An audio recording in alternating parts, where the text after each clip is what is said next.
The purpose of this hearing is to discuss the administration's plans for enforcing U.S. export control laws. Members will have the opportunity to explore legislative options to strengthen the enforcement of U.S. export controls and block adversary access to sensitive U.S. and allied technology.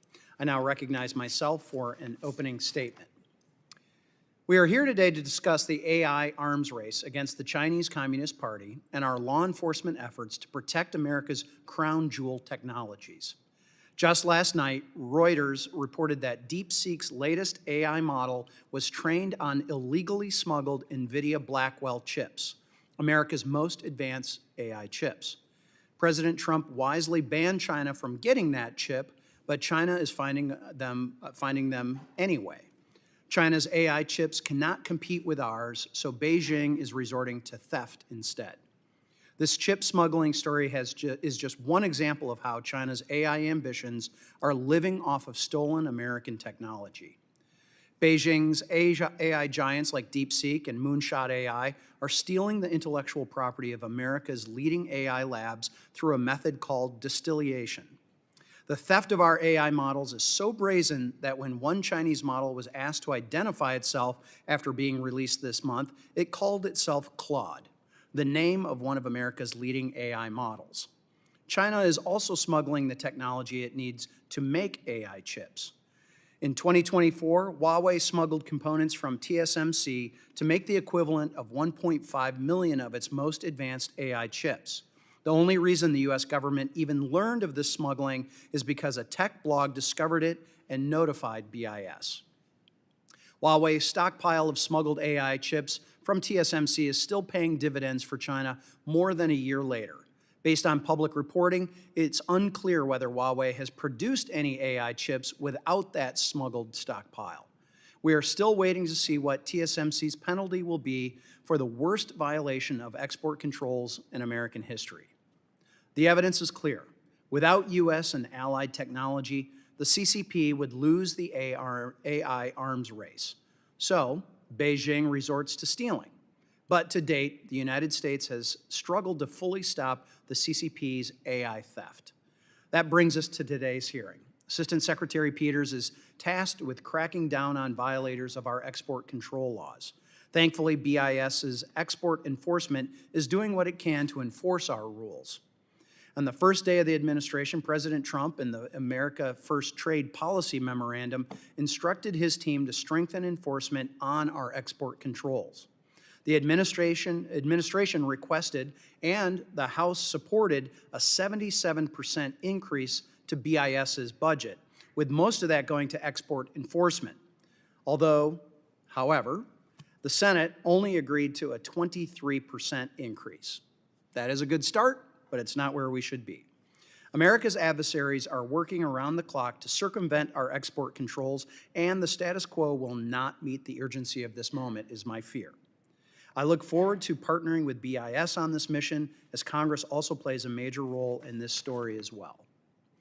Yesterday's news of DeepSeek using smuggled chips is only one of many. Every few months, we learn of multi-million or even billion-dollar AI chip black markets in China. Last year, the Financial Times reported that over $1 billion in NVIDIA chips had been smuggled into China in just 3 months. Don't take it from me. In the recent confirmation hearing for the next leader of Cybercom and the NSA, Lieutenant General Joshua Rudd stated, quote, "China is aggressively seeking to acquire advanced AI chips to accelerate its development of AI-enhanced weapons," close quote. I introduced the Chip Security Act to help meet this challenge. The Chip Security Act ensures that AI chips are not smuggled to China by scaling up best security practices, encouraging innovative technologies, and directly supporting the Trump administration's AI action plan recommendations. Without this bill, we can be confident that DeepSeek can never again use, with this bill, we can be confident that DeepSeek can never again use the black market to get the AI chips it needs.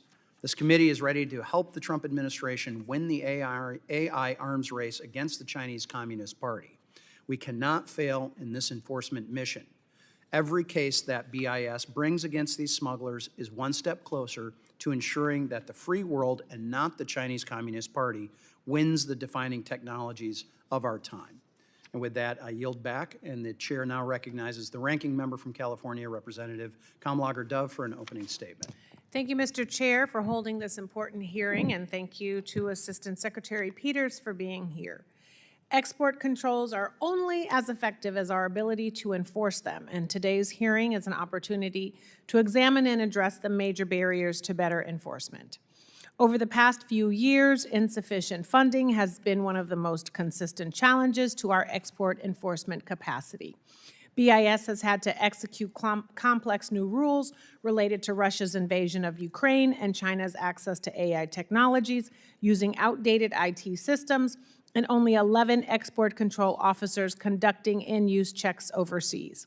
I'm glad that Congress has finally stepped up and increased BIS's budget by 23% for the 2026 fiscal year.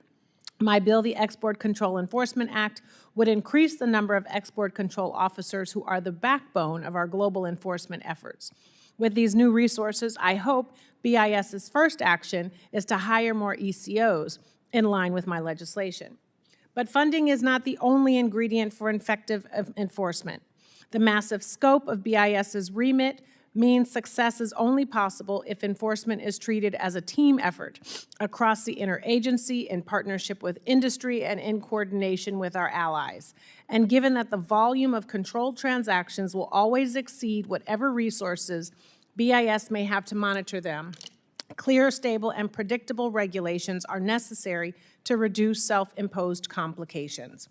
I am alarmed at how the Trump administration has gutted some of the key pillars of effective enforcement, including robust cooperation with industry and our allies. This administration's self-defeating export controls policy and bureaucratic mismanagement have exacerbated enforcement challenges and hurt the effectiveness of our controls. First, Trump's erratic use of export controls as negotiating tools are deeply disruptive to the enforcement process. Temporarily imposing controls to gain leverage in trade talks upends enforcement priorities and burns up finite investigative bandwidth. Similar disruptions are caused by BIS's weaponization, making it far more complicated for enforcement officers to identify what constitutes EAR violations. Secondly, this administration has dangerously undermined the multilateral cooperation that is essential to effective enforcement. Partnering with overseas industry and local law enforcement dramatically enhances BIS's ability to prevent and disrupt violations in real time. Yet BIS has gutted the International Policy Office dedicated to managing coordination with foreign counterparts and ECOs abroad. The Bureau also stopped providing technical assistance and capacity building to help countries identify and prosecute illegal diversion after Rubio's foreign aid freeze. Meanwhile, Trump's antagonism toward our allies is undermining our export controls regime. We cannot expect countries to restrict their industry or direct their law enforcement to support our national security priorities if Trump is outright threatening their core territorial and economic interests. We certainly can't expect our partners to take seriously the threat of China's AI dominance while Trump turns around and sells potentially hundreds of thousands of advanced AI chips straight to the PRC. As if pulling back from international cooperation weren't enough, the administration has also reduced coordination with the private sector, which is key to supporting industry compliance. BIS has discontinued regular industry training sessions across the country and effectively shut down many of its technical advisory committees, which it uses to solicit expert input on export controls. BIS also canceled its yearly update conference, which educates over 1,000 companies annually on how to comply with new controls. Finally, it's hard to see how Trump's use of export controls to engage in eye-popping levels of corruption wouldn't defang related enforcement efforts. If a company like G42 is getting AI chips because their chair bought a $500 million stake in Trump's crypto company, can we really be sure that Trump won't interfere in an enforcement action against his business partners? This compromising of our national security is precisely why financial conflicts of interest are illegal and why I sent a letter to the Commerce Inspector General requesting an immediate investigation into this arrangement. I hope today we can have an honest conversation about the obstacles that need to be addressed to improve our enforcement efforts. I look forward to a robust discussion, and I yield back. Gentlelady yields back. I am now going to request unanimous consent to enter into the record 3 articles, one from the Wall Street Journal, the Underground Network Sneaking NVIDIA Chips into China. The other, the New York Times, with smugglers and front companies, China is skirting American AI bans. And the third from the Financial Times, NVIDIA AI chips worth $1 billion smuggled into China after Trump export controls. Without any objections, so ordered.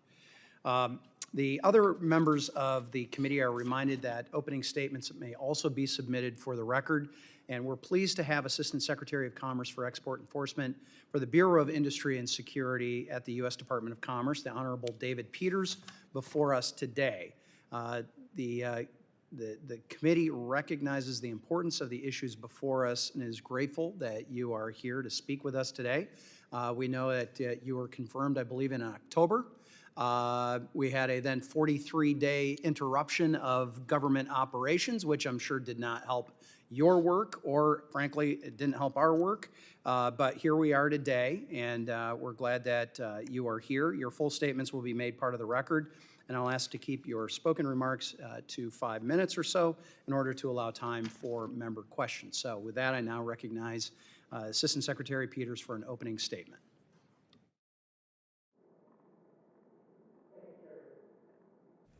Thank you, Chairman Huizenga, Ranking Member Kamlager-Dove, and distinguished members of the subcommittee. I appreciate the opportunity to testify today. Among its many responsibilities, the Department of Commerce's Bureau of Industry and Security, or BIS, is charged with the civil and criminal enforcement of the nation's dual-use export control laws. The stakes of this mission have never been higher. Our adversaries are determined to gain access to our best dual-use technologies to erase America's economic and military preeminence. Export enforcement, or EE, stands at the forefront of protecting America's technological edge. And under the historic leadership of President Trump and Secretary Lutnick, enforcement today is stronger than it's ever been. The Offices of Export Enforcement and Enforcement Analysis, both components of EE, are staffed with highly skilled federal law enforcement agents and intelligence analysts. Though under-resourced, EE punches well above its weight. For example, we recently secured high-profile indictments and arrests in the Southern District of Texas and the Middle District of Florida of individuals and entities engaged in smuggling and unlicensed exports of advanced AI chips and GPUs. Additionally, recent trial convictions, including one just last week in the Southern District of Florida, and sentences throughout the country for export control violations demonstrate the quality of our criminal investigations. Moreover, in the past 12 months, BIS has announced significant administrative penalties against companies that have run afoul of the Export Administration Regulations. Last year, we reached a $95 million settlement with Cadence Design Systems for unlawfully exporting critical semiconductor design technology. And just 2 weeks ago, we announced a $252 million settlement with Applied Materials for selling semiconductor manufacturing equipment to a company on the Entity List. This was a statutory maximum penalty and the second largest standalone penalty ever imposed by BIS. The message to everyone paying attention should be clear. Follow the law or face the consequences. With more resources, our enforcement would be even stronger.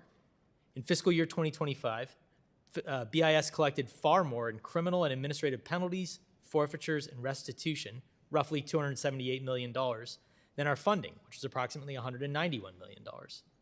As a financial matter, the American people get far more out of BIS than they put in. And with more funding, increased penalties and stronger deterrents are sure to follow. The FY26 budget, which gave BIS an increase of approximately $44 million, was a significant step in the right direction, although it fell far short of the $122 million requested by the President's budget. With this increase in funding, BIS is prioritizing hiring more personnel. That means more agents, more analysts, more overseas export control officers, as well as obtaining advanced analytics and threat-relevant training programs. This will enable better accountability of licensed trade abroad, more investigative leads, more investigations, increased criminal and civil penalties for violators, and ultimately, greater deterrence. To achieve these goals, We also encourage Congress to increase statutory civil penalties. Currently, the maximum civil penalty allowed for violations under the Export Control Reform Act, or ECRA, stand at twice the value of the unlawful transaction, or $300,000 adjusted for inflation, whichever is higher. Compare that to violations of the International Traffic in Arms Regulations, where the Arms Export Control Act authorizes a penalty of approximately $1.2 million per unlawful transaction. Too often, companies treat BIS's administrative penalties as a mere cost of doing business. And the reality is that ECRA's financial penalties are not enough to punish and deter bad actors and create a culture of compliance in companies. Beyond increasing financial penalties, it would also be helpful to extend the statute of limitations under ECRA from 5 years to 10, which is similar to Congress's recent revision to other statutes. This is justified by the complexities inherent in investigating export control violations.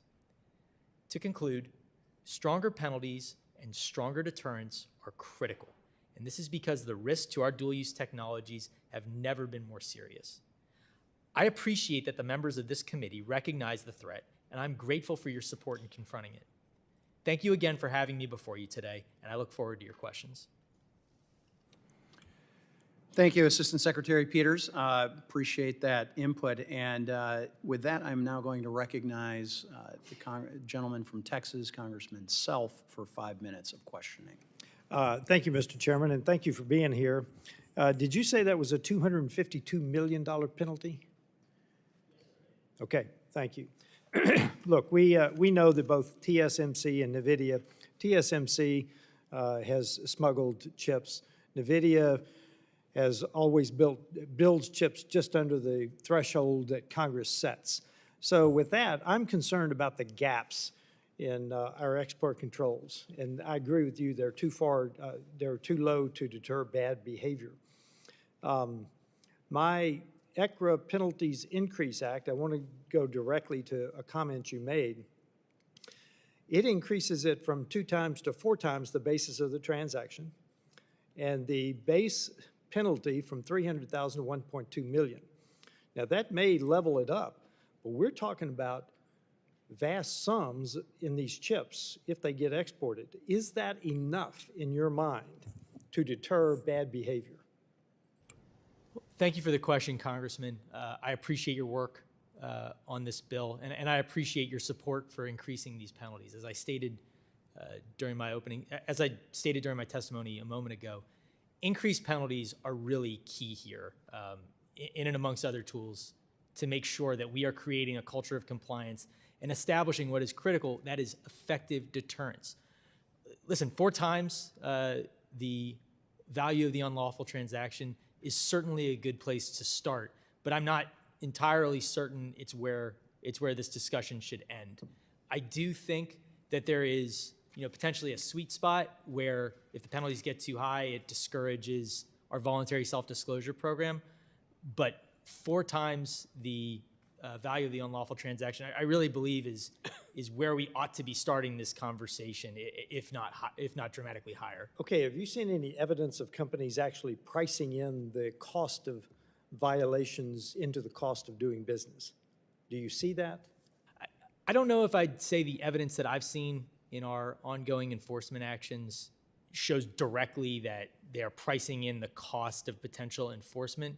What I do see, and without speaking about any particular case or company, is just an underinvestment in compliance and due diligence, know your customer procedures, and that reflects in the nature and I'll call it quality of the violations that we see. Stuff that you would have to imagine with an effective compliance program just simply wouldn't happen. Okay, I want to go to the affiliates rule because you BIS rolled out the affiliates rule last year, I believe, to crack down on it. Now, that basically is a parent company. If it's blacklisted, then all subsidiaries that are owned 50% or more. My Stop Shells Act wants to codify that, but we've got to understand that goes 2 or 3 or 4 levels deep. Can you address the affiliates rule for us? Does it help our export controls? And would this bill help? Because the Stop Shells Act is you've got to go that deep sometimes to figure out if it's an affiliate or not. Again, thank you for the question, and I appreciate your support as reflected in your interest in this legislation. What I'd say is, if we take the affiliates rule is potentially a significant tool. What I'd also say, however, is that separate and apart from whether the affiliates rule or some version of it exists, companies still have due diligence requirements, they still have compliance requirements, they still have an obligation to know who their customers are. So my message would be, we need to start beyond whether the affiliates rule is currently in effect or not, and focus specifically on the due diligence obligations of the companies that are purporting to do the exports. What does this mean? Do you know who your actual customer is? Do you know who your customer's customer is? To what extent is your compliance program designed to catch potential entity-listed companies already on the entity list getting access to your materials, or potential military end users? Okay, so what gaps remain? Let's say we talk about increase the penalties, we talk about the Stop Shells Act. What gaps remain to evade the 50% ownership? Well, Congressman, I think another important issue is one that I referenced during my opening statement, and that is the extension of the statute of limitations. As should come as no surprise, these investigations are inherently international. They are very complex. They tend to be very document heavy. And to the extent that we're trying to gather evidence from overseas, although 5 years seems like an extended period in which to get enough evidence to finish an investigation, oftentimes that may not be the case. Thank you for your answers, Mr. Chairman. I yield back. Gentleman's time has expired. With that, the chair now recognizes the ranking member, Sidney Kamlager Dove, who represents the home of the next Olympics, where we will see, once again, great American victory. So, That's right. With that, for 5 minutes. Oh, that's so nice. Thank you, Assistant Secretary Peters. Do you know how many Blackwells have been sold to G42? Sitting here today, Congresswoman, no, I don't know the exact number. Okay, do you know how many H200s have been sold to Chinese end users so far? My understanding is that so far none have been sold. So far none, okay. Well, that's interesting because there have been different reports with different numbers. So I actually think that is important for a department to know that has enforcement control authority. So once you get that information, it would be great if you could share that with this committee. Do you know how BIS is able to determine if a Chinese company has violated the restrictions as they are laid out, and how you're able to determine if a Chinese company is being truthful about its customers and their end users? Well, thank you for the question, Congresswoman. I appreciate it. Again, as the official responsible for enforcement, our authorities derive primarily from the Export Control Reform Act as well as the EAR. We have a number of law enforcement tools and information gathering tools available to us. These start in many instances with our overseas export control officers, about whom you referenced during your opening statement, and I appreciate your attention on the role that they play.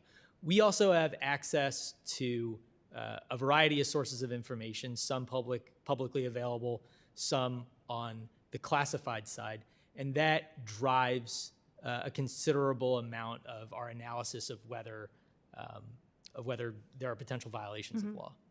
Well, I certainly think it's, I think that information is important, and this tends to be a bipartisan issue. I think most of us think that information is important because many of us are concerned with Chinese access to these chips and then how they will be used.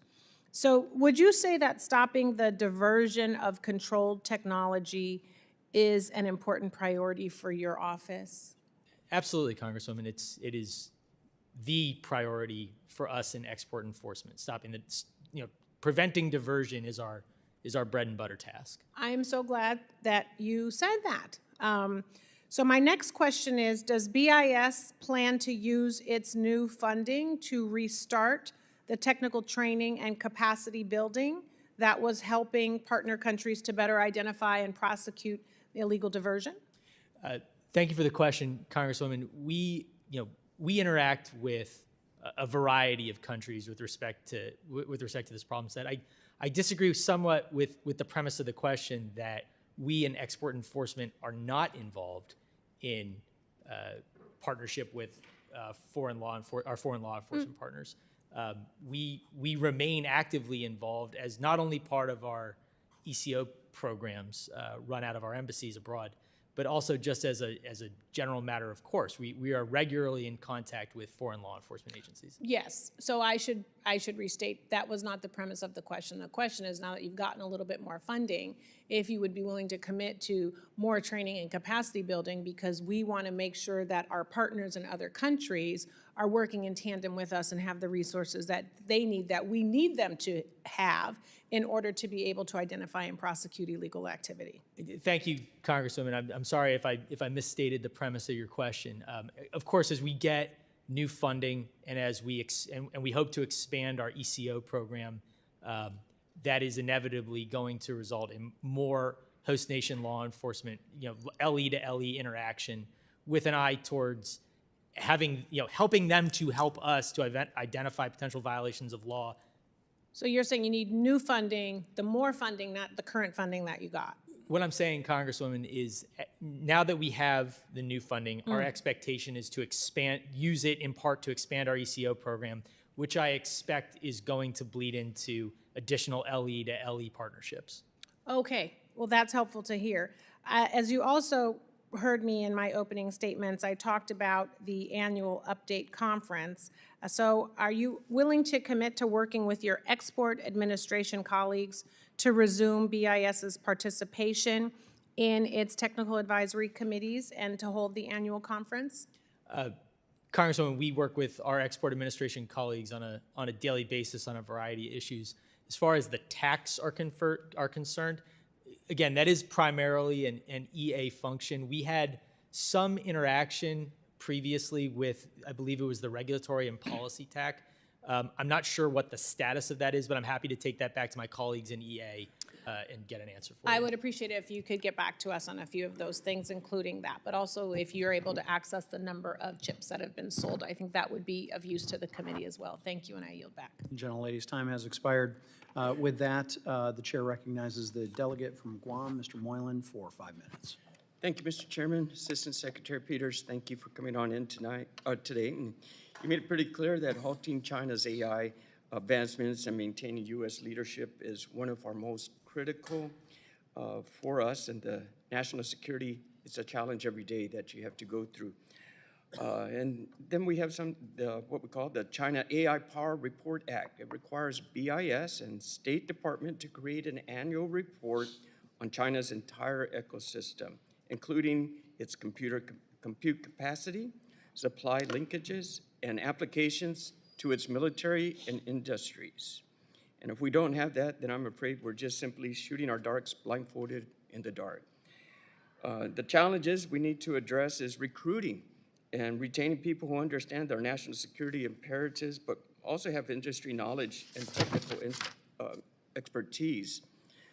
Just last month, a federal jury convicted former Google engineer Liang Ding for stealing thousands of pages of documents on Google's AI trade secrets. While stealing those secrets, he worked to stand up a new technology company in China to use that exact stolen Google tech. So, Mr. Peters, what are some of the lessons learned from that case, and what sort of precautions should our technology companies have to reduce insider risks for stealing our technology? Well, thank you for the question, Congressman. Again, part of our core responsibility within export enforcement is to make sure that we are in regular communication with companies, answering questions that they have about how to best comply with the Export Administration regulations and their obligations under ECRA. I'm happy to say that in the time that I've been at BIS, we have really endeavored to be responsive to questions from the business community. There are a variety of ways that the business community may interact with BIS. Obviously, we're aware, they're federal law enforcement agents, so at times they may show up with requests for documents, they may show up with subpoenas, they may show up to interview members of the company in support of an investigation. But there's also just standard routine outreach that has no connection to any particular investigation or subject matter, but where we seek to go out and educate our partners in the business community, because truly it's through them that we tend to identify a lot of these potential violations of ECRA and the EIR. So I see that as a core part of the obligations of my Office of Export Enforcement, and we've been actively engaged in that in the time that I've been in my current role. Thank you. And how about the Disruptive Technology Strike Force? Is that still active? Again, thank you for the question. Disruptive Technology Strike Force was an edifice of the prior administration. What I'd say is, separate and apart from whether there is something currently called the Disruptive Technology Strike Force, we are still focused on priority areas of enforcement. That was, we work hand in glove with our partners in other law enforcement agencies, including the FBI, HSI, DCIS. We also work very, very closely with our prosecutorial partners in the U.S. Attorney's offices, as well as the National Security Division at the Department of Justice. We have regular syncs. I am regularly in contact with the leadership in the U.S. Attorney's offices, where a significant percentage of our cases tend to lay. I'm proud of that relationship. Coming from a background in the Department of Justice, it's something that I think I'm able to add in my role as Assistant Secretary. So I'd say we are very well coordinated with our other federal law enforcement partners, as well as our partners in DOJ, to bring effective enforcement cases. Thank you. And you mentioned export enforcement, is how important that is, and why it's we welcome, which is why I welcome the 23% budget increase in FY26. But data, packages, and tools have been essential for technical insights, and they are what reveals the gap in our enforcement. So beyond the budget marked for supporting more agents, how is BIS budgeting for data collection tools, analysis, and IT modernization? Again, thank you for the question, Congressman. IT modernization is definitely a priority, not just for export enforcement, but throughout the Bureau of Industry and Security. It's my understanding that an IT modernization program has been put in place and is being actively implemented in the time that this administration has been in charge. And I'm reticent to quote the exact dollar amount, but there are significant resources invested in our IT modernization. Very good. Thank you, sir. Appreciate your presence here today. Mr. Chairman, I yield. Gentleman's time has expired. With that, the gentleman from Indiana, Mr. Shreve, is recognized for 5 minutes. Thank you, Mr. Chairman, and thank you, Secretary Peters. It was good to visit with you just for a few minutes before our hearing got underway.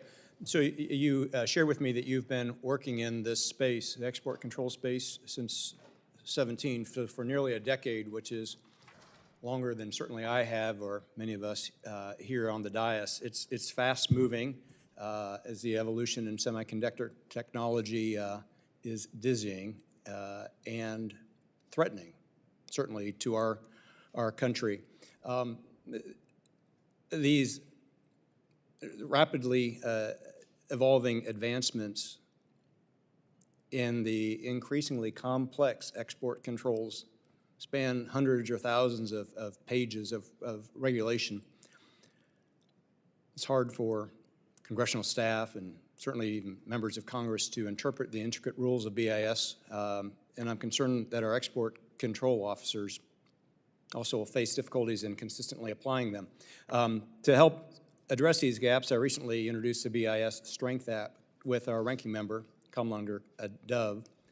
The legislation authorizes the appointment of highly qualified experts to fill some of the identified expertise gaps that we have within BIS. Mr. Peters, my question for you is, while it's clear we need to bring in additional expertise in this fast-moving space, what steps are you, as your department, taking to ensure that our current export control officers understand these complex regs so they can effectively administer and enforce them? Well, thank you for the question, Congressman. I really appreciate your interest in this area, which is obviously very important to us. I think there's an important distinction to be made between our domestic special agents who are, badge and gun carrying federal law enforcement agents, and our export control officers who are located abroad. Our export control officers, not all of them, but many tend to be have a law enforcement background, often within the Office of Export Enforcement. Like many of them are special agents from OEE who apply for the opportunity to go abroad and fill the ECO program. So what I'd say is, to answer your question directly, as far as the ECOs are concerned, these are by and large men and women who have spent many years enforcing ECRA and the EAR and its predecessor statute as line agents domestically. They're very, very knowledgeable about the regs. They're often responsible. We, as I stated earlier, we partner with other federal law enforcement agencies, not in every case, but almost every case. And often it's incumbent upon us to make sure, say, our partners at HSI or the FBI or DCIS are familiar with the regulations that we're attempting to enforce against potential defendants. So as far as I have great confidence that our ECOs abroad are there with an already established strong foundation in the rules that they're there to enforce. To the extent that they have questions, we have significant resources stateside to help them, both through my office as well as our partners in export administration. We also have access to our Office of Chief Counsel within the Bureau of Industry and Security. Well, I take some comfort in hearing of your confidence level. It would seem to me that it'd be extraordinarily difficult to keep up with the subject matter expertise, but I appreciate knowing that you've got that confidence as you're much closer to it on the ground. I wanted to turn briefly to Iran specifically and their use of restricted components for UAVs, including the Shahed drone. The Iranian UAVs have been deployed both directly and indirectly by groups against Israel and our U.S. partners. It poses a significant security risk, particularly given our country's heightened presence in the region. Secretary Peters, what steps is BIS taking to disrupt global networks that supply components such as these microelectronics and navigation systems to Iranian UAVs, please? Well, again, thank you for the question, Congressman. This is among our chief areas of enforcement, is to prevent our technology from winding up in weapons that could potentially be used against our allies as well as our own forces abroad. What I'd say is we take a priority approach to our enforcement buckets. The Iranian question is among the top of our priorities, and we have all of the same tools available to us under ECRA and the EAR to enforce against violators in that space as we do in other spaces. So typically, leads will come in suggesting the diversion of microelectronics, GPUs, and so on and so forth to problematic end users, potential military end users, companies on the entity list, and we investigate them in many of the same ways as we investigate other matters that fall within our charge. Thank you. My time's expired. Gentleman's time has expired. With that, the gentleman from New Jersey, Mr. Kane, is recognized for 5 minutes. Thank you, Mr. Chairman, and thank you, Assistant Secretary Peters, for being here today. China is notorious for its efforts to obtain illegal access to American innovation, often by invading export controls. Its efforts to steal America's innovative technology and gain a foothold in the AI race must be thwarted. I look forward to hearing from our witness today about how we can continue to strengthen America's export control regime, shoring up America's technological edge, and ensuring that America wins the AI race. Mr. Peters, a June 2025 article from the Center for New American Security indicates that China has been evading the U.S. export control regime to smuggle somewhere between 10,000 to several hundred thousand AI chips into China in 2024 alone. I know that at BIS you are working hard to reduce these numbers. Can you share the primary means through which you investigate and address export control violations? Yes, I'd be happy to, and thank you for the question. I'm pleased to see your interest in this area. Obviously, it's very important to us. We, again, as I said a moment ago, we have the full complement of law enforcement tools and authorities available to us under ECRA and the EAR for this problem set, as well as every other problem set to which we are addressed.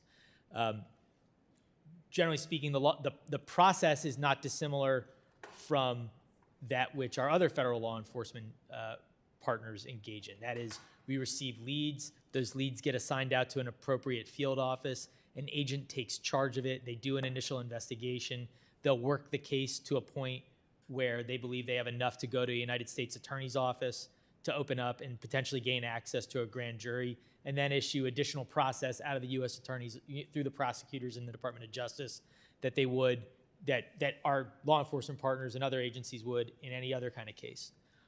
What perhaps makes us unique, not only our office of enforcement analysis, in which we have internal intelligence analysts and access to trade data.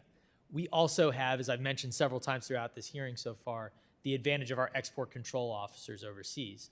And although they are, currently few in number, and we hope to fix that soon with the money that we've received, the information that they get through end-use checks is invaluable.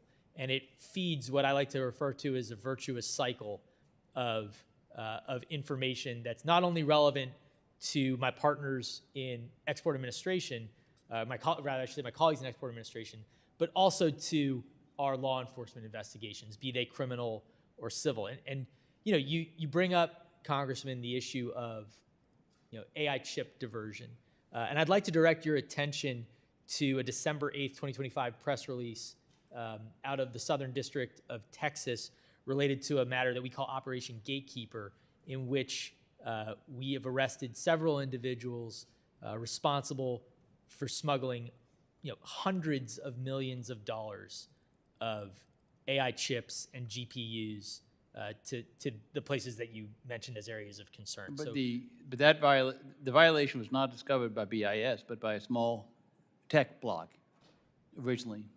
So the question here is, you've issued the Foundry due diligence rule, which significantly enhances BIS's ability to ensure that Huawei and other Chinese networks are not illegally using front companies to gain access to TSMC's advanced manufacturing capacity. Is that enough? Is that strong enough? The Foundries, again, I think it's important to understand the functionality of BIS. Export administration, my colleagues in export administration are solely responsible, I should say, for issuing policies and rules. On the export enforcement side, we are responsible for enforcing those rules. I want to answer your question. I do want to go back to Operation Gatekeeper for a moment, if I could. I will go back and check this to make sure I'm providing you accurate information. It's my understanding, however, that investigation did not initiate from a Tech Insights blog. That may be a reference to another matter. In either instance, we investigated that case with our law enforcement partners and secured vital cooperation from an initial defendant that led to arrests in And is in the due fallen diligence, cases. Foundry due diligence rule strong enough? The Foundry due diligence rule is one of many issues that we are addressed to. We are always looking and working with our colleagues in export administration to make sure we have the best possible rules to attack these problems. Thank you. I yield back. Gentleman's time has expired. With that, I'll grant myself my 5 minutes. It's interesting, today's sort of been national security through the various levers of trade and commerce. This morning, we had Undersecretary of State for Economic Growth, Energy, and Environment, Jacob Hellberg, in, sitting where you're sitting to testify on the advancing national security through commercial diplomacy. Here we are talking today about some of those levers of enforcement of those things. And I'm assuming, as you can tell by my opening statement, I'm especially worried about the extensive smuggling of AI chips to China in violation of our export control laws. Just in November and December of last year alone, we saw 2 major cases against smugglers of our advanced AI chips come to light, and thank you for your work in trying to bring those smugglers to justice. Despite ample U.S. government and public reporting evidence to the contrary, some companies say that they see no evidence of chip smuggling, which seems a little hard to believe. But Assistant Secretary Peters, from your perspective as the chief enforcer of our AI export controls, is chip smuggling real?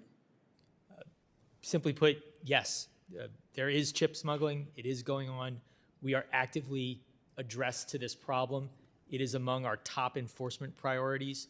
This is one of the things that we get up thinking about every day in export enforcement, and I'm very grateful for the skill and diligence of our agents, our analysts, and our export control officers who live and breathe this at the ground level. Right.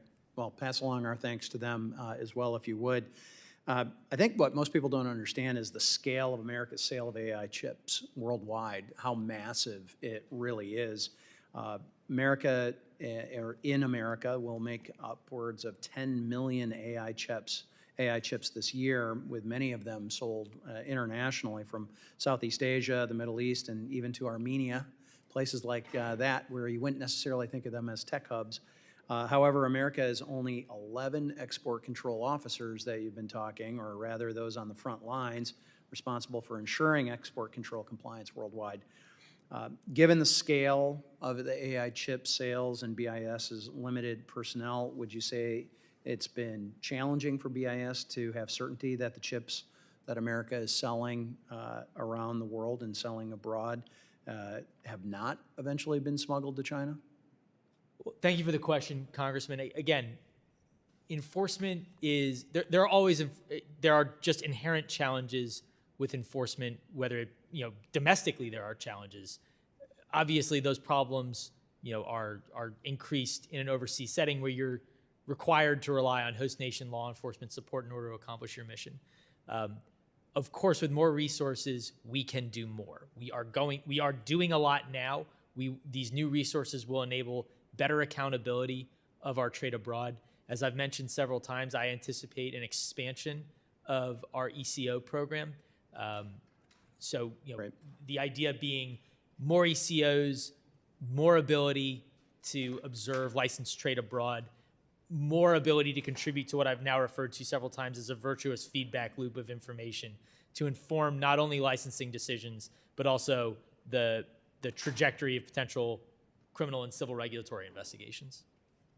Great, and to be frank, it's one of the reasons why I introduced the Chip Security Act, H.R. 3447, which would create security mechanisms within those chips and within the technology, and give BIS hopefully some more confidence that when our chips are sold abroad, that they do not end up in the hands of the Chinese Communist Party. That was one of the things that was discussed this morning.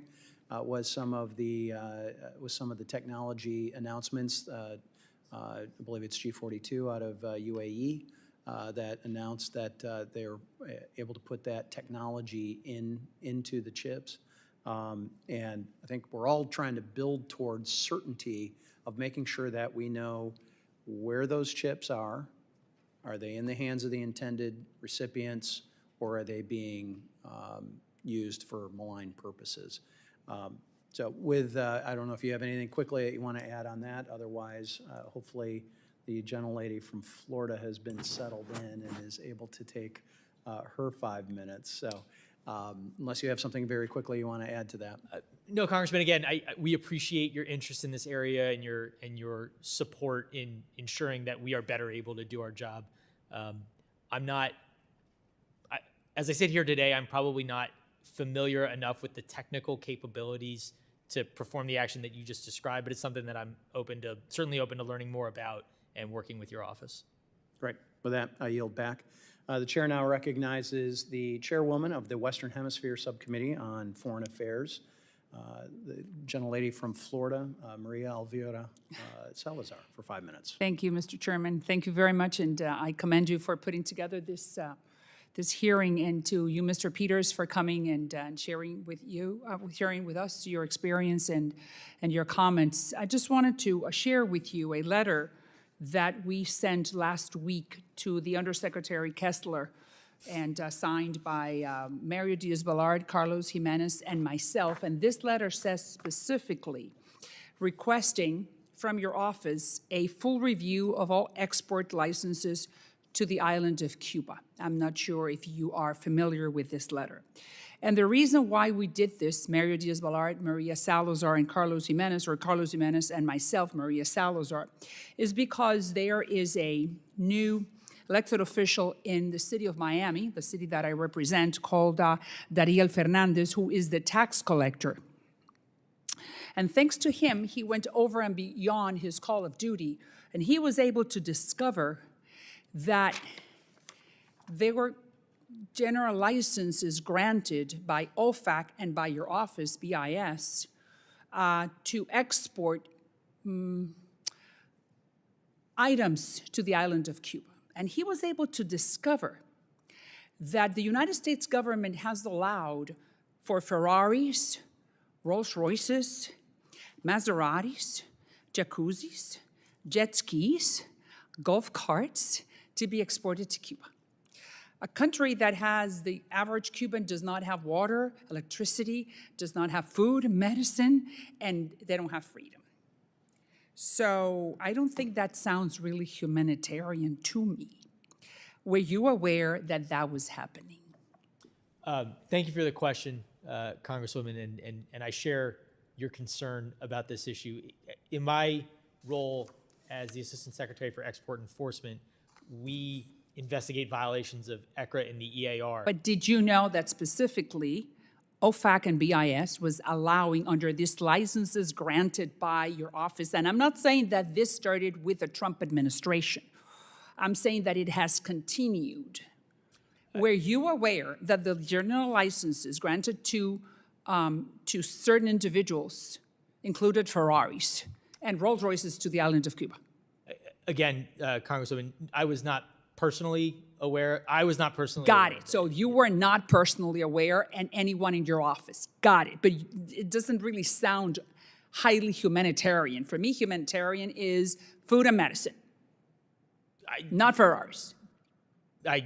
Or jet skis, or golf carts, right? I fully understand your concern. Got it. So then, since you fully understand, I just want to ask you something very specific. Do you commit right here, right now, in public, to revoke, investigate, and revoke any licenses that are not for humanitarian purposes, meaning food and medicine? What I can commit to you today, Congresswoman, is that Export Enforcement, the Office of Export Enforcement, of Export Enforcement will investigate any and all violations of ECRA. We have done the investigation. I am more than willing, and I'm sure that the tax collector is more than willing to give you all the info, all the different companies that are doing this type of maneuvering. Because this is just it's just a loophole in the law that we have allowed it for years. But it has to be humanitarian because that is the Trump policy.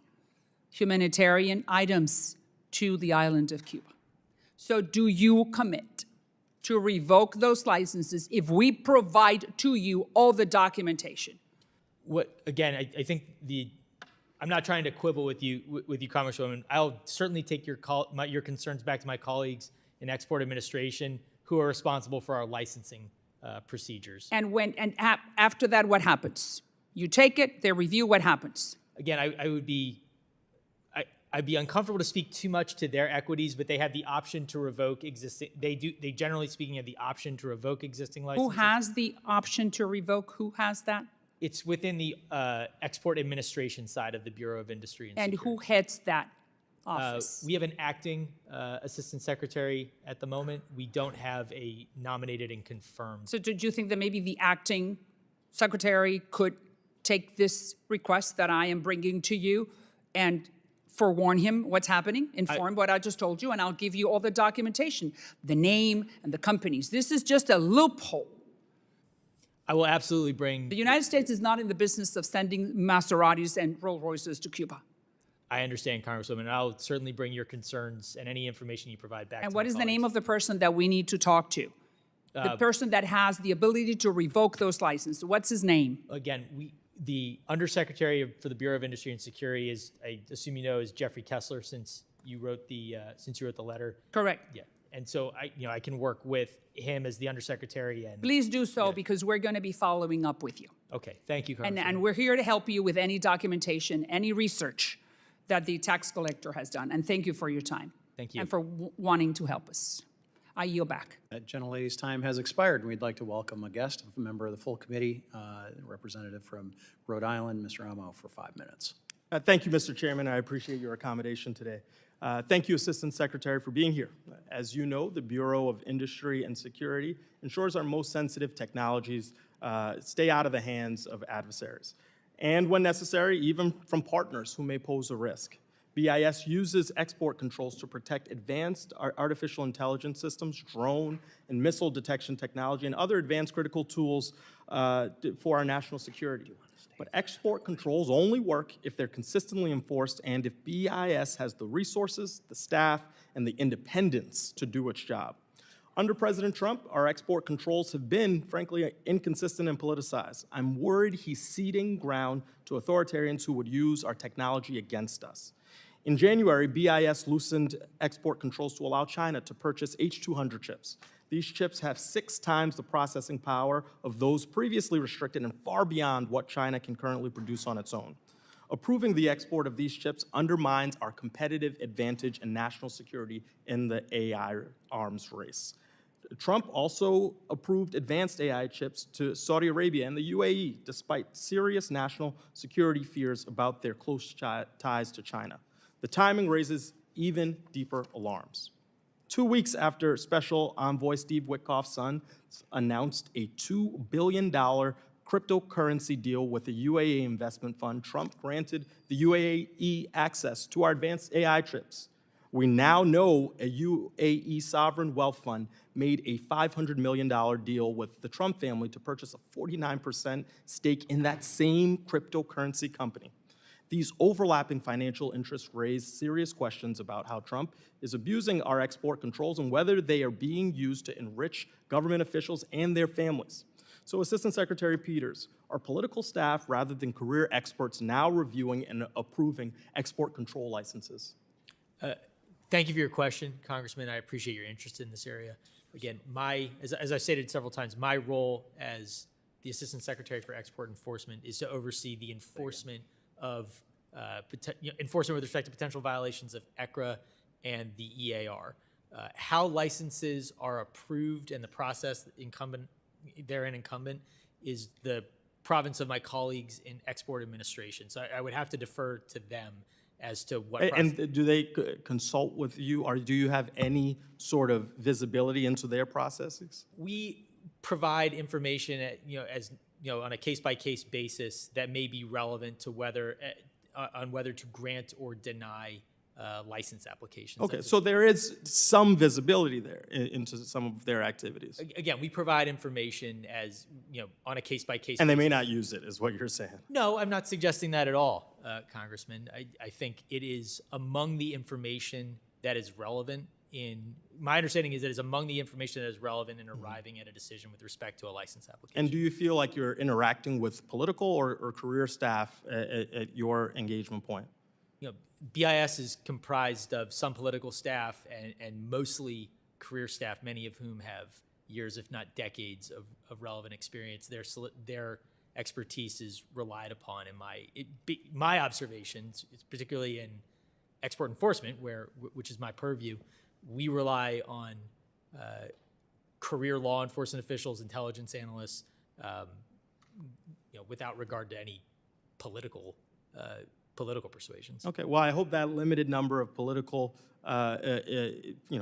employees are actually not wielding the power that I believe they might be. What procedures are in place to ensure that these approvals are being made without the influence of government officials who may have personal financial interests in these deals? Again, Congressman, two points. One, I disagree, or I take issue with the premise of the question that anybody in the Bureau of Industry and Security is acting in an inappropriate way. I've seen nothing to suggest that that is the case. Again, it sounds like your question is one of policy and process for license applications. And again, I would have to defer to my colleagues from Export Administration in that regard. Okay. Well, look, the premise of the question is based on the fact that there are folks who are making money off of these deals, and it just so happens to be that they're related to officials in the administration. That may not be under your control directly, and I certainly won't lay that at your feet, but I will say that it is essential that we don't see the abundance of corruption that the American people perceive is occurring. And so to all the officials who have a connection, we should look very clearly, and they should know that we're looking. They're certainly subject to our oversight, and we have to ensure that there isn't any corrupt action taking place. And with that, I yield back. Gentlemen's time has expired. It was my intention, and we had some agreement to do a second round. I may be the second round, if that's okay with you. Want to ask about a recent investigation by the China Select Committee, which revealed that NVIDIA has engineers in China that work closely with Chinese AI labs like DeepSeek. These engineers can get in-depth access to data centers and help troubleshoot DeepSeek's AI model training runs. General Prohibition 10 of the EAR prohibits companies from even facilitating another person's violation of U.S. export controls. If DeepSeek is violating U.S. export controls by using Blackwells to train their models, as has been reported, are these NVIDIA engineers at significant risk of violating General Prohibition number 10? Thank you for the question, Congressman. Again, I really appreciate your interest and the amount of work you've done to support us in this regard.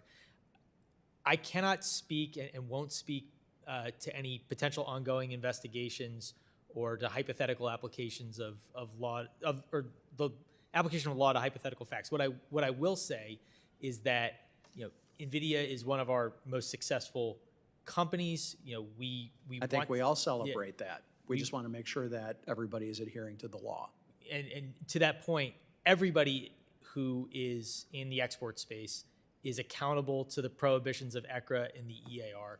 We enforce any potential violation of that law and those regulations without regard to who the violator may be. If we follow facts wherever they may lead. Okay.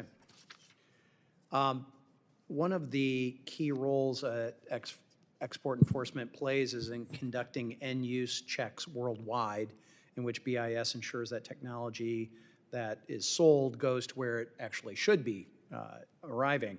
But China places major roadblocks to these end-use checks, such as by requiring Beijing's pre-approval before checks and by including PRC government officials to tag along on those checks. That's my understanding. Is that your understanding? Not unlike other countries, Congressman, in which we perform end-use checks, Yep.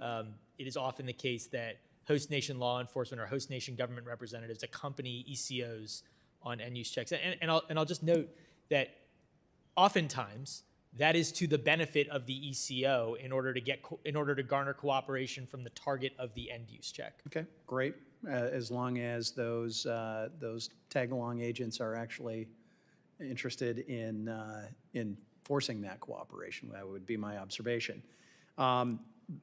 Well, the wait times, my understanding is the wait times between U.S. government's request for an end-use check and the PRC government's approval has sometimes stretched well over a year, if it has been approved at all. So how many, you started to address some of this, how this works, but how many end-use checks did BIS conduct in China last year? And what do China's policies around end-use checks tell us about what conditions we should put around our sales to China?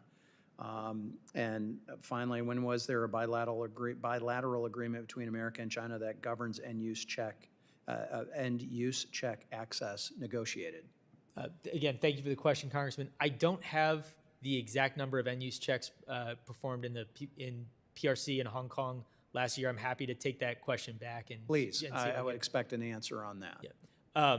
You know, and I want to make sure I'm answering. Could you please repeat the second part of your question? Just so Sure. we- Okay, actually, I want to start with the last part, which was, when was the bilateral agreement between America and China that governs end-use checks access negotiated? The last agreement that I am aware of was from the previous administration about the timing of scheduling end-use checks and potential consequences for not scheduling them. What I will say in that regard is I've seen I've not received information that suggests that we are being frustrated in our ability to conduct end-use checks in the PRC or anywhere else. If that exists, it would be certainly news to me, and I'd be addressed Does to a it. year seem reasonable? For My approval?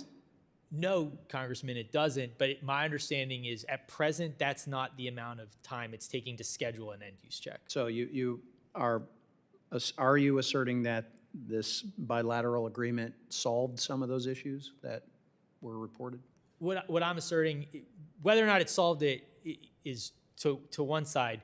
What I'm saying is I've not yet seen evidence or been presented with a scenario where that much time has passed when we've requested an end-use check. And one last question. Are you planning on doing an end-use check on SMIC? Again, Congressman, I understand the interest. It would not be appropriate of me to forecast in a public setting where and against whom we would do end-use checks, but I'm happy to work with your office and provide information as requested. That would be appreciated, and I'd like to have a better understanding of the bilateral agreement if we could get together on that, because I want to make sure that hypothetical, whoever you may be requesting that end-use check on, that it's done in a timely manner. A year does not seem like a timely manner in my mind. My time has expired, and again, I do want to say thank you. We deeply appreciate your time, your effort. We know, as a former staffer myself, I know that voluminous book in front of you just didn't appear unless it was AI generated. I'll let others address that or not. Staff are shaking their head. No, it's not, as I know it wasn't. But I just want to say thank you. We do appreciate your valuable testimony, and to the members for their questions. The members of the subcommittee may have some additional questions or follow-up questions. You've heard some from Congresswoman Salazar and others. We'll ask you to respond to those in writing. Pursuant to committee rules, all members have 5 days to submit statements, questions, and extraneous materials for the record, subject to the length limitations. And without objection, the committee stands adjourned.